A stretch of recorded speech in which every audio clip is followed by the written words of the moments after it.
What I'm going to talk about tonight is the dark and very, very, very dark history of the system that we live in. We live in a system, and there are people who are very powerful in this world who actually have think tanks that get together regularly on a regular basis, and they basically manufacture this society that we live in. It's a system. And this, what we live in, with all the stuff that you see, wars, famines, corruption, that's basically the end result of these think tanks that get together and produce this society that we live in. All right, so we look around us and we know that there's something wrong. Because your neighbour next door is a nice person, your family are nice, people you work with are nice. People want to have a nice society where we can live in peace and just live and be free of wars. So you think, well, where's it coming from? Where is this constant tribulation that we have to go through? Now think 500 years back. If you think we haven't got it so bad, well, these days, 500 years ago, the Catholic Church, this is a depiction of some of the chambers of torture in the Inquisition. Now, you guys could easily be classed heretics and you could have been led to the Inquisition. So, you just think back to those days, the Inquisition and the Crusades and all the Dark Ages, and how much our brothers suffered, mankind suffered. And we see now that we know things are really gone pear-shaped. What's the origin of it? Well, I'm going to expose it. Expose it with a little bit of history. The Catholic Church, the Roman cult, has been very, very, very busy in the last couple of thousand years. Starting with the Julian dynasty, then the Flavian dynasty, then the Antons, the Antonys. We had the empire. Rome was a republic, became an empire. Just like that, overnight. They killed Julius Caesar, bang, Augustus. It's an empire. This empire is our enemy, as you will see, because it has morphed as it's gone through the ages with the backing of the Roman cult and a very, very dark priesthood, who through their sorcery and evil and their papal bulls, they seal those papal bulls, they put a spell on them, they put them in their vaults, and what is written on those papal bulls goes. Why? Well, because they're sorcerers. And because when you make a claim of right, which in law means, hey, these are mine, I'm claiming them. Well, I've got the highest claim of right because they're in my hands. I brought them here. The evidence is there. So they're mine. What the Catholic Church did in 1302, very, very, very, very, very powerful date in history. Pope Boniface VIII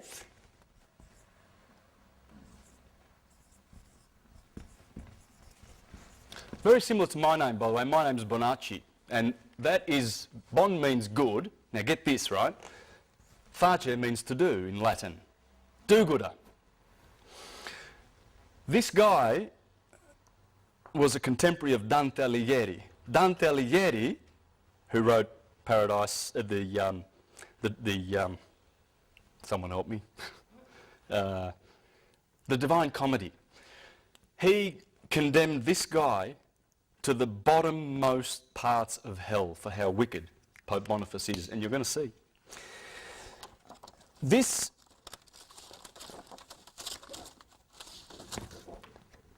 there's his tombstone. You see the crown? It's a double crown. put that on because King Philip in France had a crown.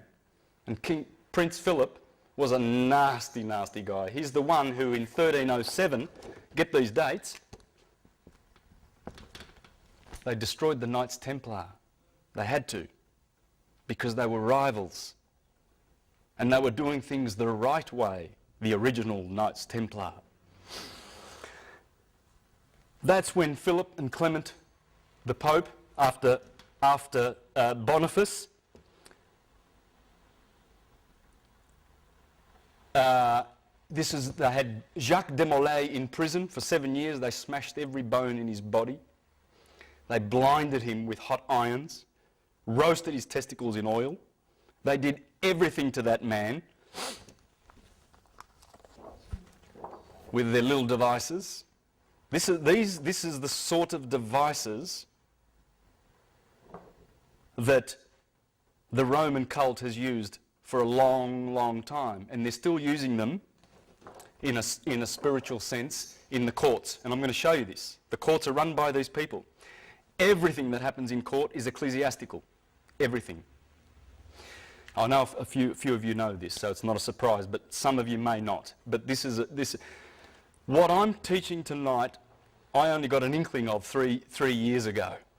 But the stuff from these websites, you might want to put these down. These are all linked to my website, universaltruthschool.com.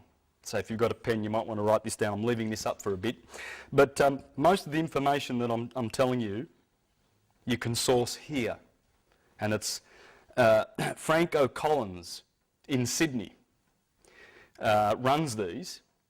And he's going to, he's basically the information comes from here, so you can source that here. Now back to Boniface, our little friend. So he put that second crown on his head to do one up on Prince Philip. So they got together, the Vatican and Prince Philip, and they destroyed the Knights Templar. But here, what happened in this year was this guy, Pope Boniface VIII, in 1302 created the first express trust in history. What's a trust? Well, the Crusaders were going off to Jerusalem, leaving their homes, their palaces and their riches behind. So they developed an idea. They would say to their most trusted friend, I want to hand over my estate to you in trust, and I'm off to Jerusalem, I'm fighting for Christ. That's what the Crusades are all about, isn't it? That's another story. Anyway, so when I come back, you're my best friend, you're the best person to give my property to in trust, so he becomes the trustee, the owner of the property.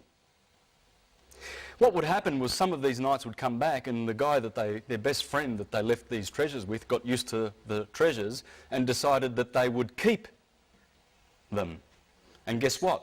The courts would not support the knights because the trustee had the right to keep the property.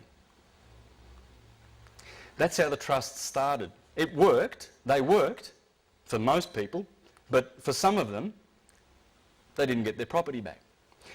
What happened was this guy and the Catholic Church, always desiring to control with their inquisitions, decided that they would create the first express trust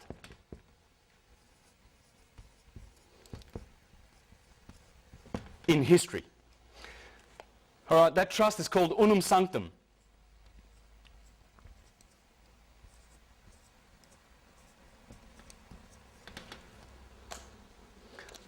What does the papal bull say that they created to stick in their vault and put their spell on that has cursed us so much, this Unum Sanctum?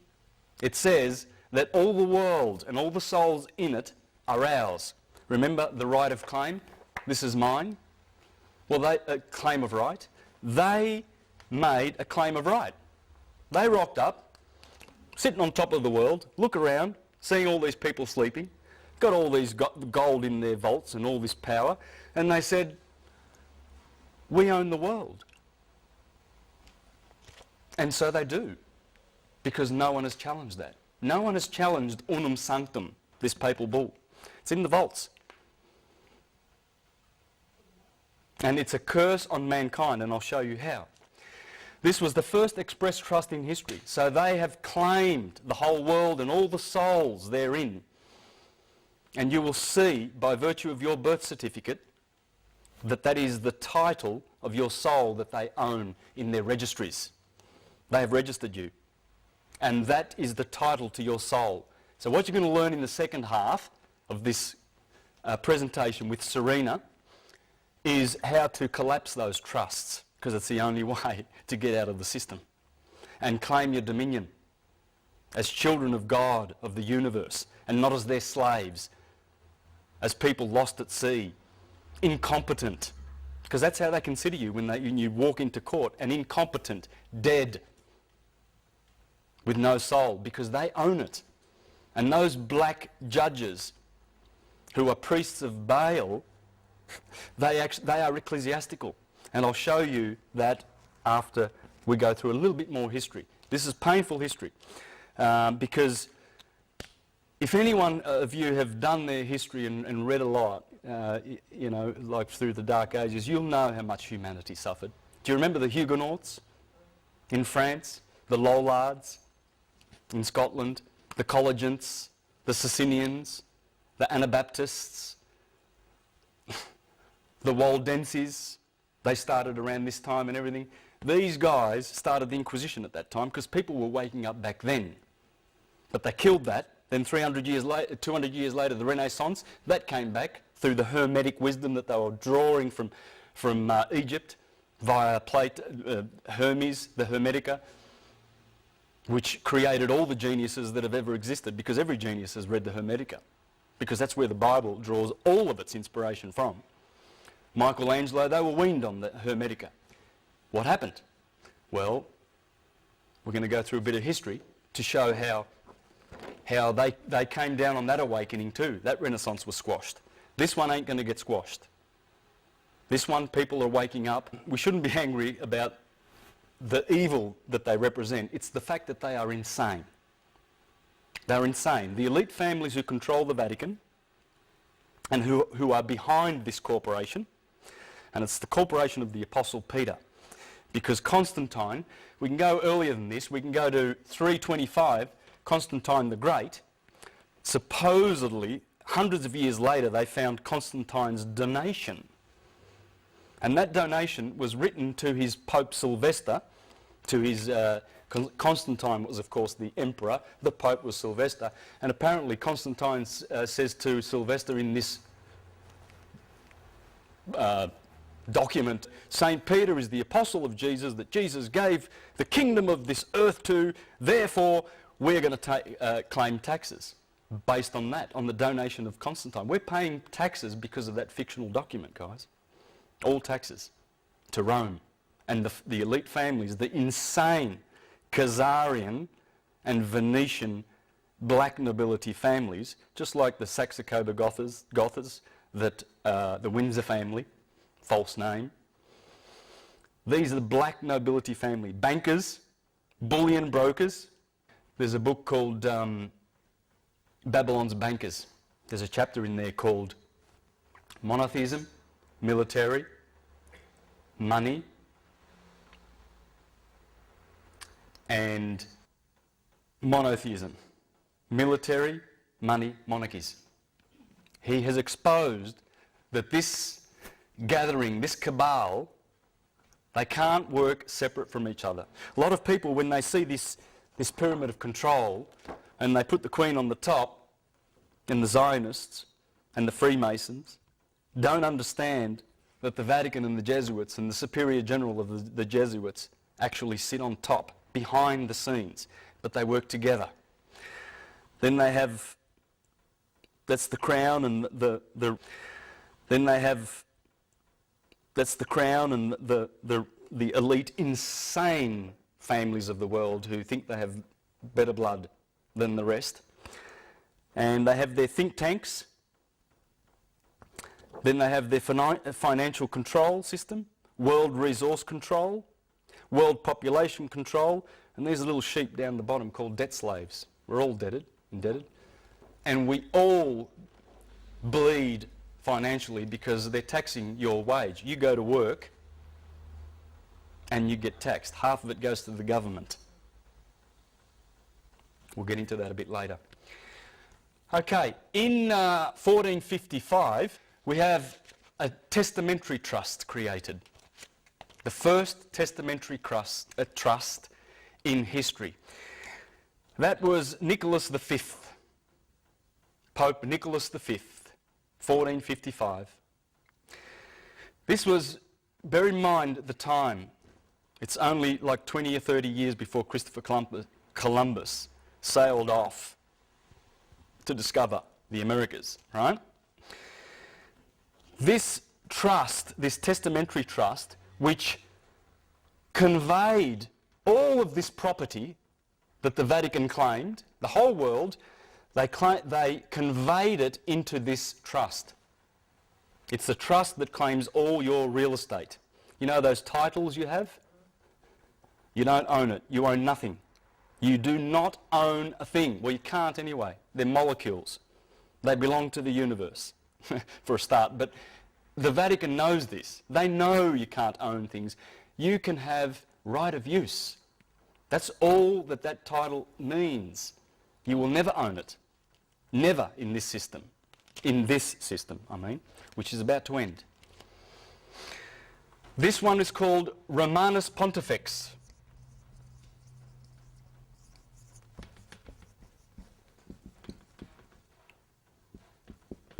Romanus Pontifex. This one is crown. This is where the crown originated. Remember that double crown? That's going to morph into a triple crown because there are three trusts. This is the first one. There's two more to come. See that triple crown? That's called the tiara, the papal tiara, or the triregnum, the three kingdoms. What are those three kingdoms? Well, this is one of them. This is their fictional kingdom that they created. Remember Shrek and the king and his fictional characters? Same deal. Exactly the same deal. There it is in modern times. This pope wore it. The last three popes refused to wear it. And there's Pope Boniface. That's him. That's Udante, confined to the bottommost pits of hell. And he and his successor pope did what they did to the Knights Templar. Very important, because they stole the Knights Templar technology and corrupted it like they do with everything for power and control. In 1481, now get this, 11 years before Columbus set sail, another trust. Now these three trusts, by the way, in the incipit of the trust, which is the introductory words of the trust, the testament, or the bull rather, it's the bull, the papal bull. The incipit says, for a perpetual remembrance. That's a trust. All right? Now, this one's called Attorney.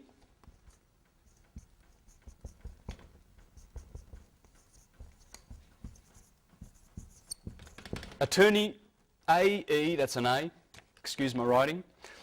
Attorney Regis, the Eternal Crown. This is Pope Sixtus, the fourth. Pope Sixtus the Fourth. And this is the second testamentary deed, trust, deed and will, the second crown of the people, which makes people slaves. This is the Commonwealth. The crown, the Commonwealth was born here. You think these are all English things, don't you? No. The Queen serves the Pope. The Vatican is the most powerful entity on this planet, accepting this. These people, the Knights Templar, or the Temple Bar rather, I forget the year, were granted this. This is in the City of London, the square mile. This land has no title. That is the only land in the Western Hemisphere, or you could say the world, because as you'll see, this system has spread its tentacles all around the planet, but mostly in the court systems, in the Western court systems, which I'm going to show you. So we're going to go to that now in a minute once I get off the history. So when you go to court, you will see it. You'll see it, who they are, those judges and magistrates, who exactly they serve. It's not you. And there's no justice. There is no justice. That's why you wonder when you hear these outrageous things that happen in court. People, innocent people who were speeding or something, who had some marijuana and they're in prison. My God, there's some suffering in our prisons. In 1531, convocation.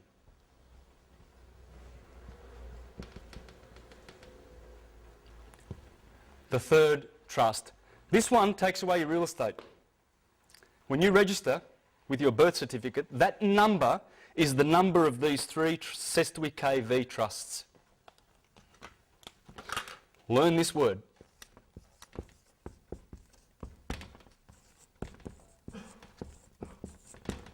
That's the name of your enslavement. That, in Latin, is six. Six. Six. Six. There are three of them. That's six in Latin. That's six. There are three Cestui Que Vies. Cestui Que Vie, or Setui Que Vie. A lot of people say Setui. That's the Triple Crown. They own and sit on the crown. They are the kings of these trusts, which have taken away your real estate, your personal property, and your soul. This is for baptism, for Catholics. That's why they want baptisms. That's why they go around converting. And that has stolen and deprived us of our real wealth. These are worth about $15 million. If you've got a birth certificate in this country, in the Commonwealth of Australia, which is registered with the Securities Stock Exchange Commission in New York, you are a shareholder. Canon law, which I'm going to talk about soon, was established in this country in 1983 because something happened in 1975. The Crown of Aragon, which was in England's hand, which is this crown, they had the crown. See, they were granted, this was granted to the Crown of Aragon, Isabella and Ferdinand. Well, General Franco took that when he became king in 1975, went back to Spain. It was originally for Spain, created at that time before Columbus went to America. And when Columbus comes back in 94, he signed the Tesadillos contract with the King of Portugal, with the approval of Alexander, Pope Alexander, back in Rome. So they have the title for all the Americas. And they're just Cestui Que Vie accounts. That's all they are, trusts. Everything is a Cestui Que. Everything goes back to these trusts. Now, what I'm going to show you is when you go to court, it's trust law. They're administering these priests of Baal, of Saturn, who is Satan, and remember, as Virgil said in the Aeneid, we the Latins, everyone knows, are Saturn's people. Latin, L is replaced, you just take the S away from Saturn and you put L there. Same word. Latin is Saturn. It's the same word. L is L, that's another name for Saturn. That's why you can say Latin. But the Latin church, that's why they speak Latin. This is all Latin. And even they know they're Latin because it's Satan's church. They dress in black. They are the Grim Reapers. They are reaping our souls. The souls belong to them. I saw this the other day on the internet. I thought I'd copy that and show you. There's who they are. The Grim Reaper is black. That's why they wear black. They are ecclesiastical. We'll go through that in a minute. I saw this on the internet. Isn't that appropriate? Remember the Austin Powers? 1 million souls. Yeah. No souls are enough. They love devastating souls, sodomizing souls. How much pedophilia is in this church? How much? It's coming down. It's coming down. The Jesuits, did you hear about this? I'm sidetracking a little bit, but in one of the largest settlements in the Catholic Church's sweeping sex abuse scandal, an order of priests has agreed to pay $166 million to hundreds of Native Americans and Alaska natives who were abused at the order's schools around the US Pacific Northwest. The settlement between more than 450 victims. Imagine if you're one of them. We don't think about it, but yeah, and how many of those people committed suicide? Those ones that are left to fight, if they've got any fight left in them after they've been sodomized and abused by these criminals. And the Oregon province of the Society of Jesuits, anyway, they apologised. The settlement is believed to be the Catholic Church's third largest in the sex abuse cases, behind the Los Angeles Diocese, which agreed to pay $660 million to 508 victims, and the San Diego Diocese, which agreed to pay $198 million to 144 victims. It's just a drop in the ocean for them for all the wealth that they have, but nonetheless it will bring them down because it's coming in crashing, thundering. Why do they do that? Because they're abusers. But are they taught at preschool to do that? Are they brainwashed to do that? It is part brainwashing, yes. They've been indoctrinated. They've been indoctrinated and they've been mind controlled. It's all mind control. All of this. It's all mind control. It's all filthy mind control. In that city of London, which I'm going to show you, this is what Franco Collins is talking about. There's Jerusalem, the Holy of Holies, the Middle Temple and the Outer Temple. That's what they've done in the City of London. That's the City of London. There are 3 cities in the world that do not... well, let me put it this way. There's 3 cities in the world that run the show. DC, Washington, it's just a square mile, a couple of square miles. City of London, where the Temple Bar is. The Temple Bar is in there. That is the only piece of land in the world that is over and above the Vatican. Remember that? I showed you that? That's in the City of London. It has to be, because this is the inner temple. It's the same as, this is the New Jerusalem. That's why they sing the song about New Jerusalem, the most popular song in the British Commonwealth, isn't it? Because they created the New Jerusalem. They were given the New Jerusalem. There it is, in the City of London. The Middle Temple, the Inner Temple, and that's the Outer Temple, based on that system that the Templars brought back from Jerusalem. It's a system of slavery. Because the ones who are in the Outer Temple, they are the Gentiles, or the Goyim, or the scum of the earth. They're the ones that get taught exoteric religion. For instance, that Jesus Christ is pure history. When they were teaching Jesus Christ 2,000 years, 3,000, 4,000, who knows how many thousand years, in India as Krishna. His name was Yes Krishna. And in Egypt as Horus. And he wasn't historical. They made it up. The Romans did that, the Julian family did that, and the Piso historical. They made it up. The Romans did that, the Julian family did that, and the Piso family. This is a guy, Roman Piso, elite. This is one of the elites of the world. This is one of the richest of these families. They invented the whole historical thing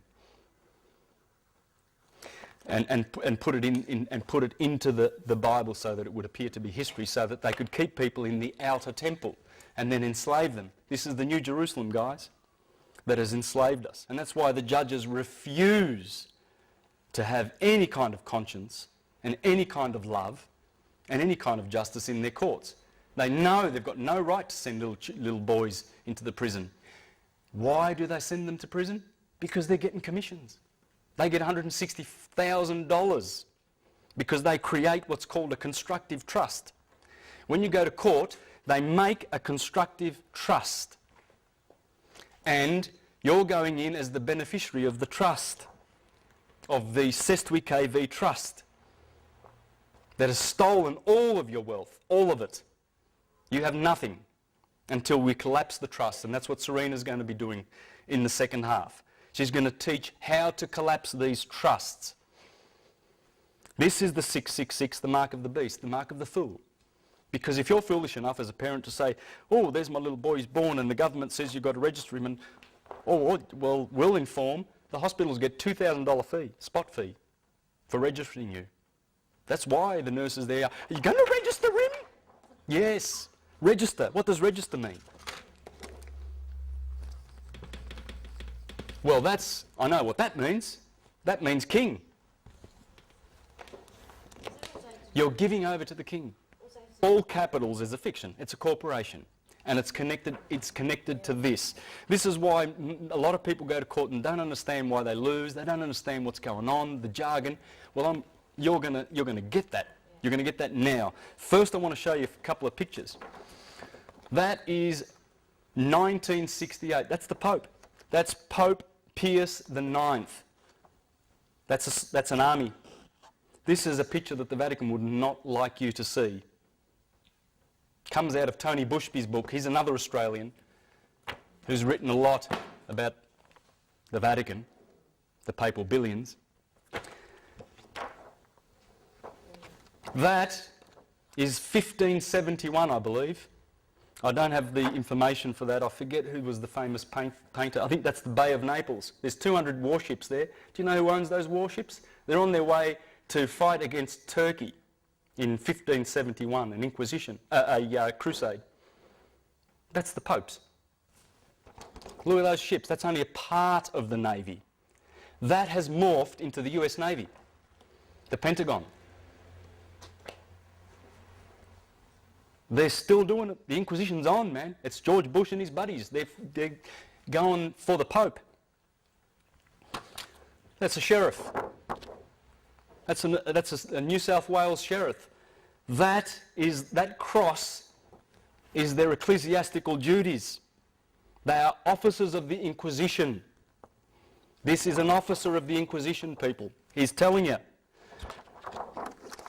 Same cross that these Christians, Christopher Columbus, when he landed on the Caribbeans, they wrote letters back to Spain saying there were 3 million people on this island, there's only 200 left. Because Columbus has gone mad, killing people. He was murdering people left, right and centre. They were having an orgy of killing people that didn't repent and choose Christ. An orgy. And the Inquisition went to the American shores. That's Pope Julius being stoned. This is a famous painting, by the way, being stoned by Matthew, Mark, Luke and John for how evil he was. Pope Julius. Good old Michelangelo gave us a nice little picture of Pope Julius sitting on the toilet seat for how much he loved him. There's a good reason why I'm showing you all these pictures. That's what Michelangelo, that's one of his sketches, Pope Julius, for how evil he was.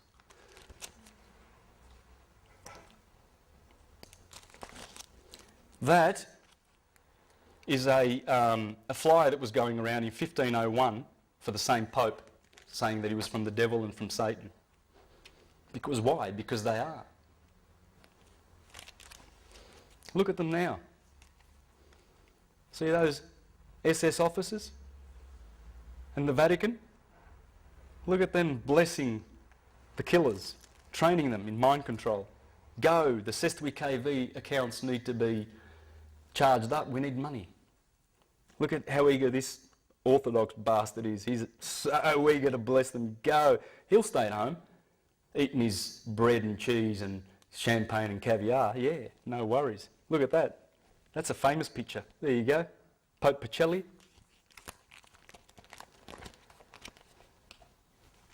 There's a reason why I want to show you that. I want to share that with you guys. Now, let's get into this. What I'm going to do now is show you how the courts work.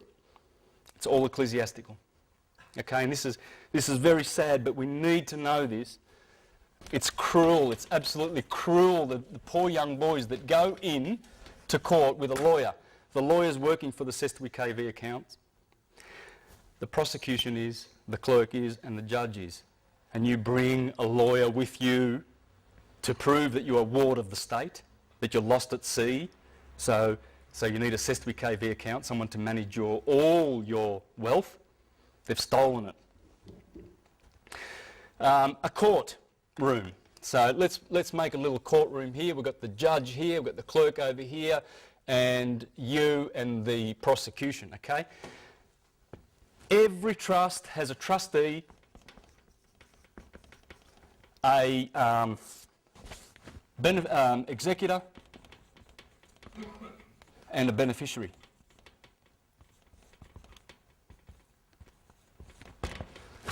Okay? That's the owner. This guy executes, sign. And this guy's the beneficiary. That's you. You're the beneficiary of the SWKV trust. Right? Now, why they bring you into court is because they want to create a constructive trust with the presumption, with the knowing that you're already a slave of the system by virtue of your name. That's why the judge, the first thing he says is, what is your name? For the record, can we have your name? He wants that name. The moment you give him that name and agree to be that name, you bring life to the SWKV trust, and he's got you, because he wants to change roles with you. The clerk here is the trustee, not the judge. This guy's the administrator of the trust. He's just the administrator, the judge. You are the beneficiary.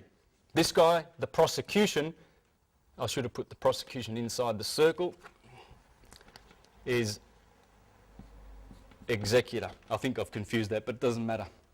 He's the executor. He's got all the liability. He's the one that got the writ created to get you into court, the summons. Because what they want you to do is appear in court, accept that you are the name. Oh, we've found the beneficiary, right? And then he's going to swap roles with you and be the beneficiary and get you to execute your own sentence. Now, if you think I'm stretching that a little bit, basically everything that goes on in court is the sacrament of penance. What's the sacrament of penance? We've forgotten. But these guys, these guys here well knew what the sacrament of penance was, because that's what brought them in there. The sacrament of penance is, you're a dirty, rotten sinner. We're all sinners.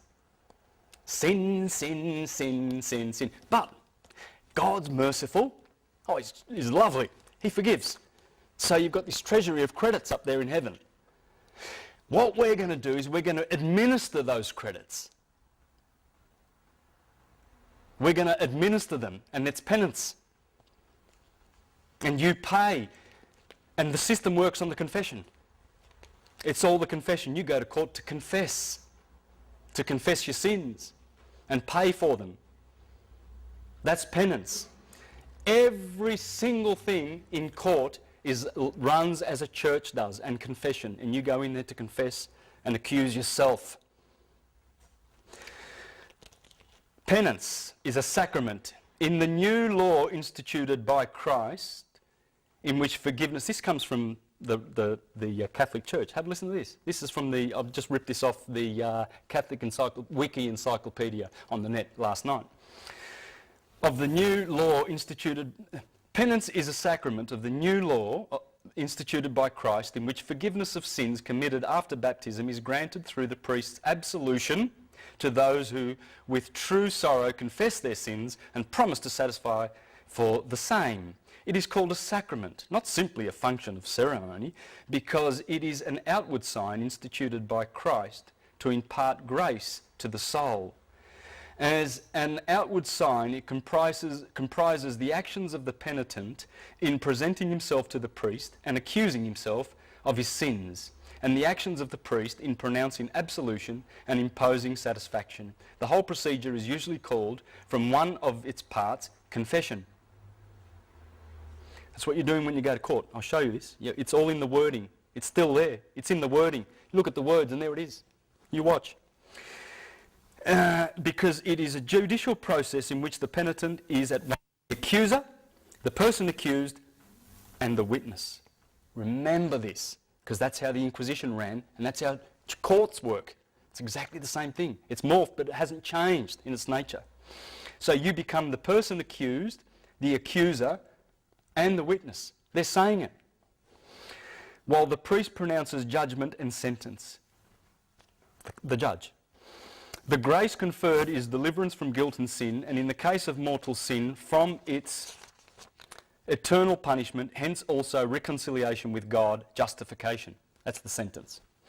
Finally, the confession is made not in the secrecy of the penitent's heart, nor to the layman as friend and advocate, nor to the representative of human authority, but to a duly ordained priest with requisite jurisdiction and with the power of the keys, the power to forgive sins which Christ granted to his church. Now I'm going to talk about another thing here, indulgences.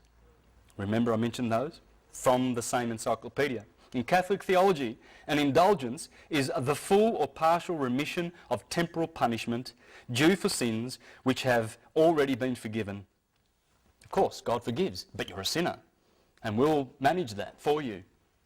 That's all it is. That's all it is, guys, and they are the priests of Baal. The temple Ba is Baal. Baal is Saturn. It's the church of Satan. They're the Grim Reapers in black. Excuse me for that. In Catholic theology, an indulgence is the full or partial remission of temporal punishment due for sins which have already been forgiven. The indulgence is granted by the Catholic Church after the sinner has confessed and received absolution.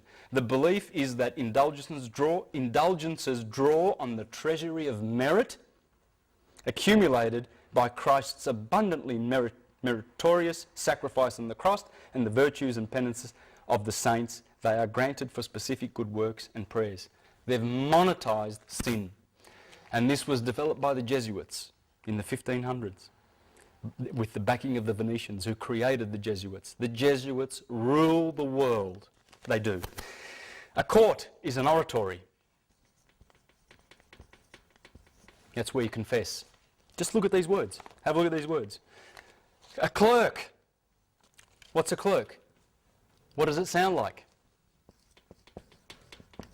A cleric. The judge is an ordinary. What's an ordinary? An officer of the church who by reason of office has ordinary power to execute the church's laws. That's what the judge is, an ordinary. A case. What's the case? We're going to hear a case today. Hear a case? Forgive me, Father, for I have sinned. Yes, tell me what you've done. That's what it is. That's why you will never bring to life that name when you go to church, when you go to Baal's church, when you go to court. Cortio, which means, oh God, I forgot the name. Cortio. Well, it's an oratory. Writ. Is it two T's? No. Got it wrong here. Comes from, well, there's no W in Latin. It doesn't exist. Well, it used to. It's a right. It's a religious right. Comes from, well, there's no W in Latin. It doesn't exist. Well, it used to. It's a right. It's a religious right. Because let me say this correctly. Correct me if I'm wrong. The scribe and a notary. What's a scribe and a notary? He makes the writs. He puts the curse on you. The summons, whatever it is. A bill, Telstra. It comes from a writ, right? And the scrivener, scribe, verne, from verne Latin, is guess what? Our little friend, the indulgence. That's an indulgence. The writer of indulgences. They're telling you in your face, and we don't see it. A warrant. What's a warrant? Well, it seals the writ. It seals the writ. So it indemnifies the king and the queen from being sued if they lose. That's what a warrant is. Warrant comes from seal of the writ and is a form of indulgence. Hearing. Well, I've already gone through that. It's a confession. That's what a hearing is. Isn't this sick? Don't you think? it makes you sick. It makes you sick. And that's what's going on. And it's run by insane people. Oh, what's a sentence? It's penitence. Penance. Absolution. Prison or a fine. Prosecutor. Prosecutus. 3 words. Prosecutus. The skin. Self. Present. It's representing one's own flesh, or a person who is claiming to be you, making a self-accusation.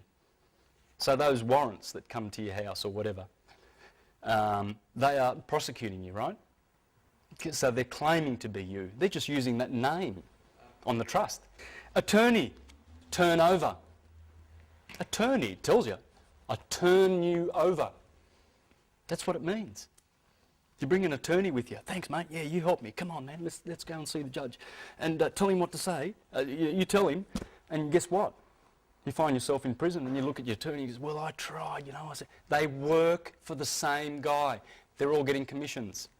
That's why the prosecution is always required to bring their checkbook to court.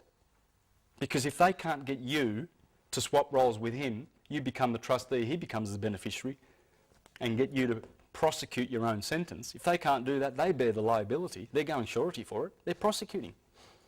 So they're bringing the liability. They're charging your trust account. So in a beautiful, on the websites that I showed you, on this one here, Spiritual Economics Now, you can go there to a page. It's beautiful. Please read this. This is the best 5 pages I think you'll ever read by Franco Collins. Right? All those websites are linked to my website, the Top One Universal Truth School, or you can go straight to them. But if you go here, you'll find the links. You can get to all of those. And in here is the information that Serena's going to share with you next about how to collapse these trusts and how to create ecclesiastical deed polls and to create a new birth certificate. That's called a live born record. Right? And I'll have a new trust number, and I have a universal, not a Roman date for my birthday. Anyway, Serena will be making that a little bit clearer. What do you say in court? Court. Who's who and what to say. This is what Franco Collins suggests. And I'm going to finish up with that and tidy up. Serena will do her bit after we have a break, and then we can do some question and answers after that. All right? And believe me, Serena's got some beautiful things to share with you because she is really, really leading in Victoria and spearheading this technology. So, but the most important thing, guys, is to get on here. There are audio files. You can listen to, there's about 16 audio files on talkshoe.com, is it? Or .org? It's .com. You'll find it, there's a link to it here in these. There are links to it. But you can download Franco Collins' audio files and learn all this. I've just been learning this in the last 3 months.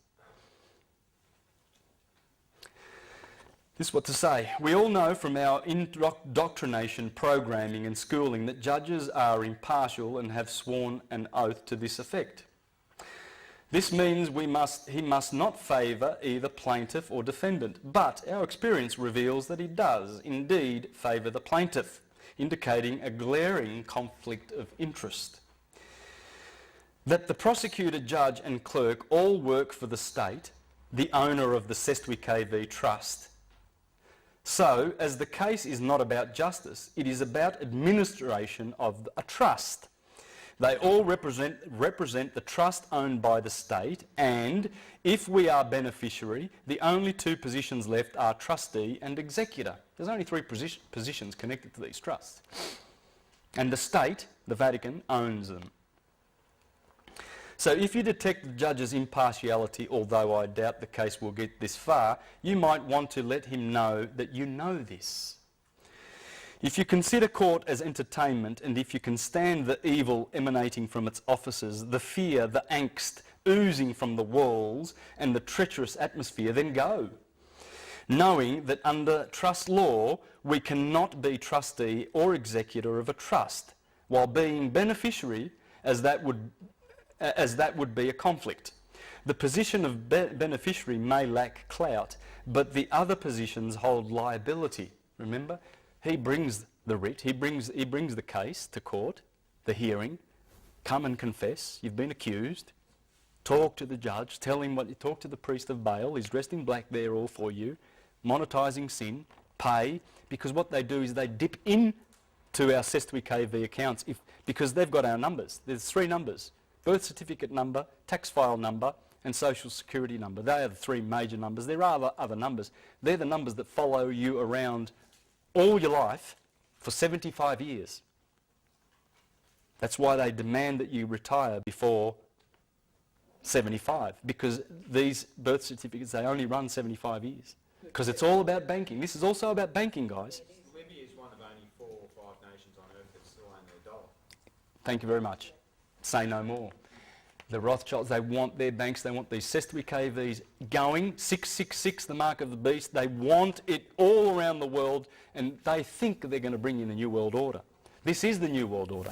Because as it morphs, remember Constantine and the Julian evil, how did Julius Caesar get to power? He ran fire departments in Rome, and if you didn't pay, you found that your neighbourhood would get burnt to the ground.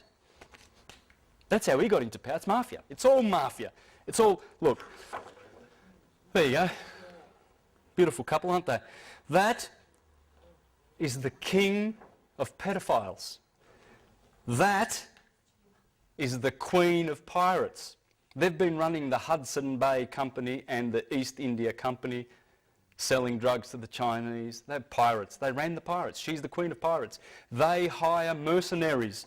They hire inquisitional soldiers. These guys are dupes. These guys think they're doing their job and they're doing something good. They've got the afterlife to deal with after they've been persecuting people. That's the private guilds that run this from the Temple Bar. They are above the Vatican. Only these people, because that land was granted to them in absolute. They are the only ones in history who have that land. Therefore, they can do this. And since 1815, since the Rothschilds bankrupted the Bank of England and took over those private guilds, we've been under that family, Khazarian family. That's what they are. I'd just like to ask a question. I wonder if they've been introduced to these people yet. I wonder if they know that they live on the same planet. And the guy who shot this film, by the way, he went home, he was from New York. He shot this and committed suicide. That's the story about it. That's a famous picture. Because he went there and he saw that and he saw this bird is going to eat that little kid. Now why are these people suffering and starving? Because this system has stolen the wealth of the whole world. And we have to wake up. A few more things about what to say in court. This will be a surprise if you have to go to court.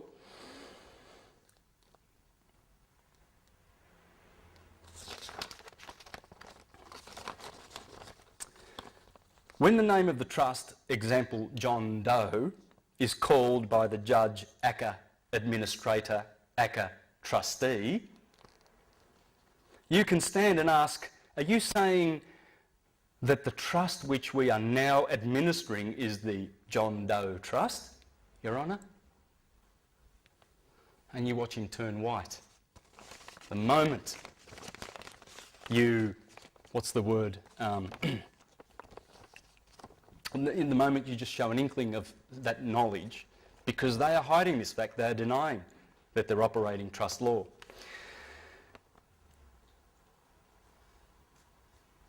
We can stand up, okay, this establishes that we know that the name is a trust, not a live man. What's the judge's first question? What is your name? State your name for the record.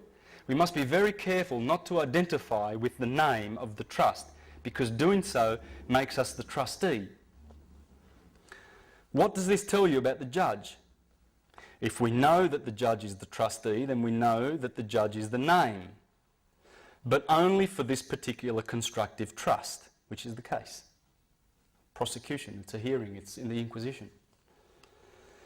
Now, think about all the times that the judge have become so frustrated by our refusal to admit to being the name that they issue a warrant, and then as soon as the man leaves, he is arrested. How idiotic is that? They must feel foolish for saying John Doe is not in the court, so I'm issuing a warrant for his arrest, and then the man whom they just admitted is not there is arrested because he is there. That's how it works, this personal fiction. It's disgusting. Their desperation makes them insane.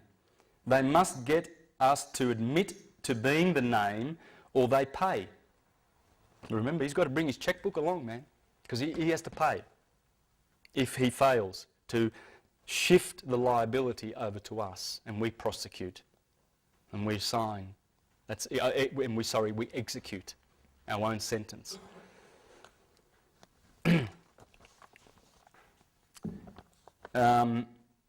This is beautiful, what you're going to learn here. This is really, really beautiful.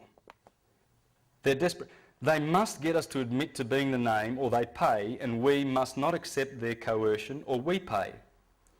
Because the judge is the trustee, a precarious position, the best thing to say in that case is John Doe is indeed in the court, Your Honour.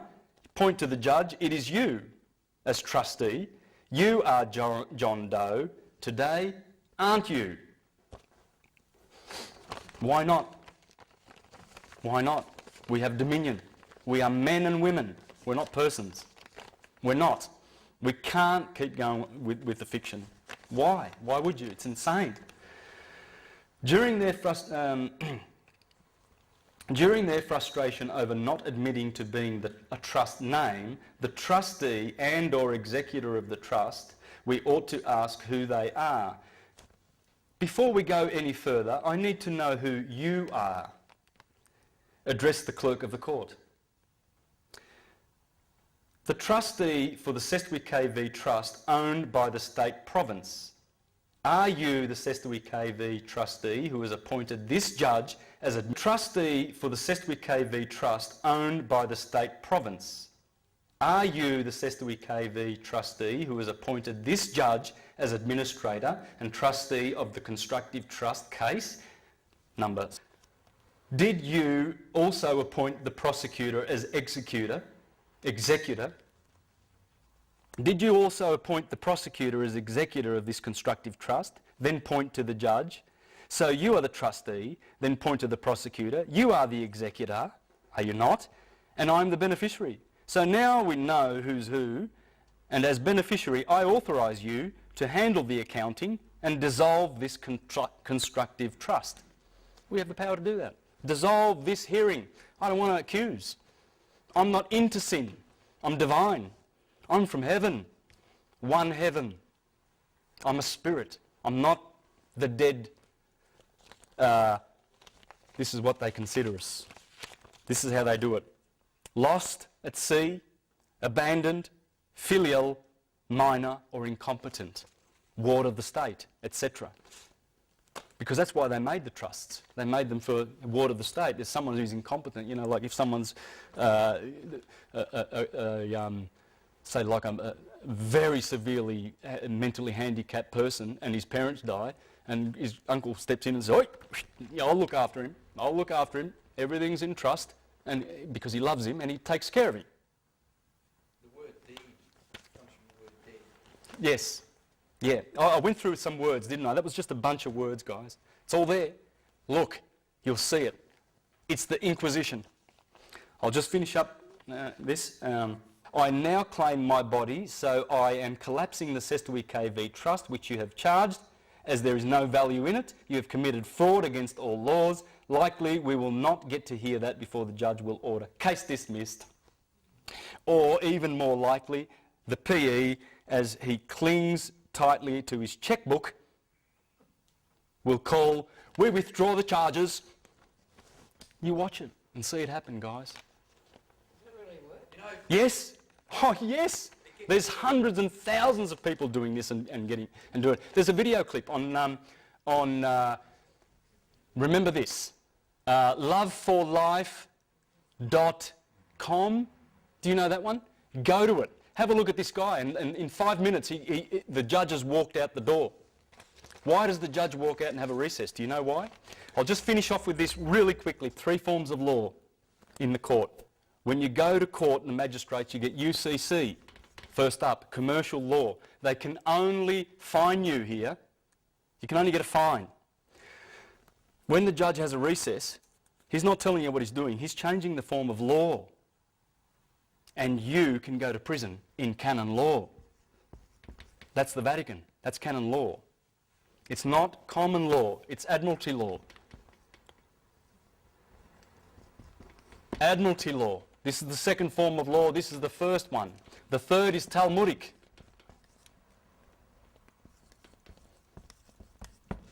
From the Bible. This gives them the priest to send, this gives them the authority as the priests of Baal to send you to your sentence of death. Here they can send you to jail. That's why he runs out of court. You'll see the judge in that video clip on the website, loveforlife.com or .org, whatever, you'll find it. And go down and have a look at the guy, and you'll see how the judge goes, because he got frustrated with this guy. The guy just refused to give him his name. He said, "Are you John Doe?" And he goes, "I'm John." I'll repeat, "Are you John Doe?" He says, "I'm John." "Do you have a family name?" He says, "Oh, I have a family name, but that's not important for today. John will do. I'm here to offer remedy." And the judge got so angry. He said, "Sit down!" He's basically yelling. He's telling his dupes, his bailiffs and all his sheriffs and everything to get him and throw him out of the court. And he says, "Don't do that. You'll be dishonouring a court official," because he'd already given his documents to the bailiff. And once those documents are on that bench, that's it. They can dishonour that. And it's very, very dangerous. Anyway, the judge got frustrated and he goes, "We're going to have a recess." And the guy says, "How long? I haven't got all day. How long are you going to be?" And anyway, the judge opens the door and walks out. Just as he walked out, he realised, he says, "The judge has jumped ship," because that's what this is, a ship. Remember, it's admiralty. It's the law of the high seas. He's in his ship. He's in his boat. So he immediately announced, he said, "For the record, the judge has jumped ship. He's abandoned ship. I, as a sovereign in this court, take authority. Case closed, with prejudice. Have a nice day." And just walked out. Okay? This is the power you've got. If they adjourn the case, that's fine. It stays in the same court. If the judge says we're going to have a recess, that's when you step in and you say, "Your Honour, I don't consent." Because it's an offer. They're administering the trust. You don't have to go to jail. You don't have to consent. The jail is just a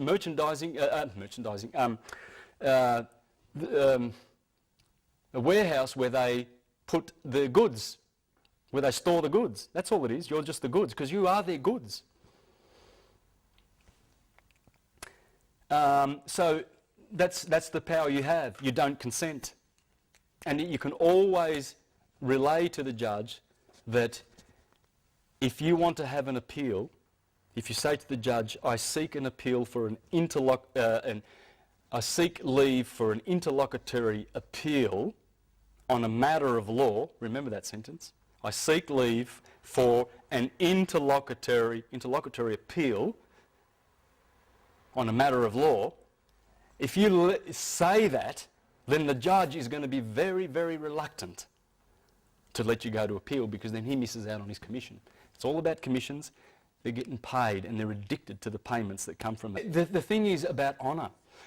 You can call the judge your honour, you know, because if you have more honour than the prosecution, who are liars, and if you go in there honourably in every way, treat the judge with respect, and you will win.